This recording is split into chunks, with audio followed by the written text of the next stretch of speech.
Bangasamida Om Shanti. Peace to you, peace to me, and a big hello! Welcome to another video. My name is Peter, and today I wanted to talk about trauma. Trauma and how to heal yourself from trauma.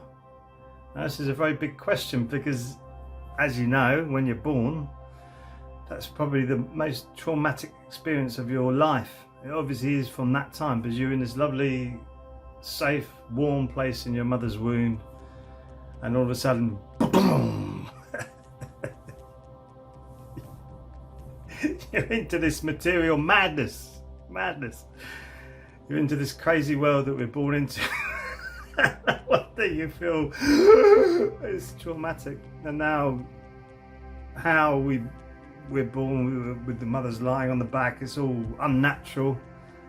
But thank goodness lots of mothers are actually waking up to that and trying a more natural birth, which will hopefully reduce the trauma on children. So even when we're born, it's just a traumatic experience. And then as you're growing up, that's very traumatic, especially in today's world where you realise that, oh my goodness me, I've got to fit in with this craziness. And I think more and more children now are realising, I'm not doing this. I'm not doing this anymore. What's the matter with these people? I saw a young girl reading the Financial Times talking about the banking industry and how they create money out of thin air and charge you interest on it, or charge us, the taxpayers, interest on it through the governments. And she's going, how comes you lot put up with that? How comes you put up with that? What is the matter with you? Why are you doing it that way? I agree. It's crazy. It's really the way that we deal with health as well. Rather than looking at the whole system holistically, we're looking at the symptoms and treating the symptoms rather than the causes. And a great example right now in March 2020, we got the coronavirus, and it's been proven that high doses of vitamin C and keeping your body warm, especially warming up your gut, which is 85% of your immune system, will help you get rid of the coronavirus in your system and help you heal yourself. So we're not being told that either right now, March 2020. Might be in the future. I doubt it though, because it seems like this is for the World Health Organization to become a global health organization. And to see the experts talking with each other, you go, oh, really? This is dangerous, very dangerous. So really it's about you empowering yourself. But trauma is very, very difficult to get out of the body. It actually does manifest itself in you as a vibration, and it will turn into physical ailments if we don't deal with it. So my story, my traumatic story, when I was 10 years of age, my father had an accident. He was a car mechanic, and these were the days back in the 60s when my father, as a car mechanic, could run a household, let my mother look after the children. We had 6 boys and a nanny and her daughter that he looked after them, all on the wage of a car mechanic. Now look at it today. Yes, he took his money, he built things, he built a renting empire as well as running Cromwell car sales in Kingston. So he had that opportunity to grow himself, but he did that all on the wage of a car mechanic's salary to look after 6 boys. And now look at it, you couldn't run you can, in this area, Surrey, where I live, you couldn't buy a house with 2 people earning £30,000 a year now. You just couldn't, a young couple couldn't buy a house here. That's how crazy it's got, and I'm back to where I used to live in that Kingston area. So my father, he had an accident when I was 10 years of age. He had a car bonnet went through the top of his head and split a blood vessel. I don't know if any of you remember the rugby player Mervyn Davies. He had much the same operation at that time.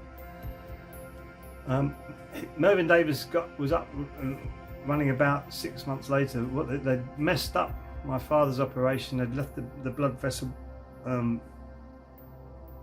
seeping into his brain, and he became sick, and they had to take him back, and they took the top of his skull off, did some brain surgery, made him disabled all the way down the left side of his body, all the way down the left side, so he couldn't move it. And how they left him to sit and rest, they didn't spring his foot back up. So his foot, he couldn't do that. He lost the ability to do that with his muscles, so he had to work on that. He had to wear a brace on his foot, and he couldn't use his left hand for many, many years. And he was a prolific golf player, so he used to be out all the time, as well as his mechanic work. He was playing with the children, and he used to play golf all the time. He was a very passionate man about everything, and that really destroyed him, that accident. So I watched that. I watched his decline into being this amazing human being that I aspired to be, into this shell of a man sitting there in the corner, not being able to do what he could do. And this took toll on my mother, because now my mother was looking after him as well as the 4 younger boys, and she developed gallstones, and so she went in to have an operation, and they left a couple of gallstones in there, and they became cancerous. And again, within a year, 11 years old, my mother died. My father was disabled. I was packed off to boarding school. Oh, it was Barrow Hills. I'm going to name it Barrow Hills, and there were paedophiles there, The head priest who was running it is now banned by the Catholic Church from working with children. That's how bad it was. And his ego was the size of this world. It was ridiculous. But there were paedophiles there, and the children who used to do the laundry were encouraged to interfere with each other. It was, and I was writing to my father saying, "Please take me away from this. This is my biggest nightmare." I had long hair when I first went there. My mother used to love my hair. It used to look like one of the Beatles. Nice long hair. They shaved it all off almost, cut it really short, which completely destroyed me, because it was my last memories of my mother, and then they cut it all off. And then there's paedophilia happening in the house. Oh my goodness me. And it couldn't have got any blacker really for me, but luckily I was strong. I had the ability to make friends very easily, so I did build up a little gang, and I was rebellious, because I thought, who are these people who think they're so great, telling me that I'm rubbish, I should have short hair, and I should be doing this and that, when they're actually promoting all of this vileness around me. So I did stand up for myself, and it was that fire in my belly that helped me push through the trauma and keep speaking out. But people wouldn't listen, because they said, "Oh, you're just an emotional wreck, you're just this, you're just that, don't do something stupid." And that carried on, and so I tamed it down a little bit to try and keep my father happy, because he was still alive. He'd lived all the way up until when I was 19. So all that happened to me in that younger age, and through my teens I really got involved with smoking pot a lot and alcoholism, to numb me from this life that I lived with all this trauma that I had. And it was absolutely unbearable, I felt at times. But I used to get depressed, but not depressed in the way that, oh, I don't want to do anything, because I always wanted to do things. Always wanted to get out, make music, have fun, partying. I always wanted to do that. You could always catch me doing that. But to get involved with this material world, when you're having discussions with people and asking them, well, why is this like this, and why are you not doing something about this? Why isn't that paedophilia cleaned up? Why are companies treating people so badly? When I go to work, what is this? Why do you think you're better than me because you think you've just taken a few more exams than me, or whatever? Questioning why, always pushing back, because they're always trying to overload you. So therefore my depression became a pushing point for me. So when I got depressed, I used to come and compress myself so that I could bounce back and battle against the system, battle against it. And I realised I had that cycle going on for many years. I became a professional musician, and it's carried on going around and round and round. And then I found the body and brain practice, which really did help me so much. I can't say. Made me understand that I was holding trauma, especially in my back, my liver, my kidneys, and I started slowly clearing them out with body tapping, stretching, meditation, qigong, focusing on myself, keep bringing my tension back into my body. And now I've been doing it for about 6 years. Whoa, have I changed. And there was one particular incident in Korea when I went over with the Qigong team to participate in the Kukat Qigong international competition in 2016, I think it was, and we won it, which was really cool. But we went into a meditation cave and it was all about childhood trauma, and I thought I dealt with it because I've spoken to many counsellors. I've done quite a bit of training by then, and I really thought I'd sort of spoken it out and trained it out in my body. But I sat there and I meditated, and it was like going through a time capsule, finding all these different places. And then I found one point that I hadn't dealt with, and I just forgave. I forgave the people who had instigated that on me. And I walked out of the cave, and my mentor at the time said to me, "Whoa, what's happened to you?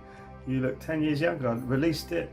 I'd done "Please forgive me, I'm sorry," or "I'm sorry, please forgive me, thank you, I love you," that Ho'oponopono, ancient art, and released all of that angst, the anger, the revenge that was building up inside me. I released it all, and my goodness, was it good for you? So to deal with trauma, I would say body tapping, exercising, meditation, deep breathing, focusing on yourself, bring the attention back to you, not outside, not that circle with the arrows out, which is our ancestors gave that symbol to, but coming back inside to yourself and help to heal yourself. You can have all these little tips and tricks that other people do. It's all fine, but really it's about you. And I found body tapping, strengthening exercises, we call them sleeping tiger, you can find them on the internet quite quickly, or any holding position where you're holding and you feel, oh, this is not nice, and let that burn out. That's the initial meaning of Kung Fu, burning that out of your body.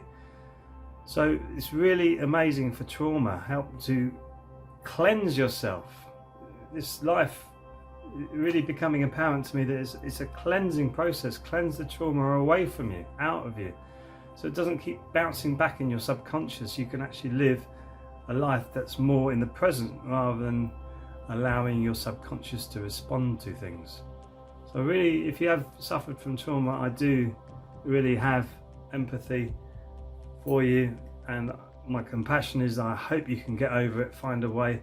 I would suggest try Body and Brain Centre. It really does change people's lives. Or if you're in this Kingston, Surbiton area, come along, join me with training Kukat Qigong. And I hope you've enjoyed this video. I know it's been tough, and I'm sure I'll see you in the next video. If you like, please push the like and subscribe button. Bye bye for now. Sarang Hamida.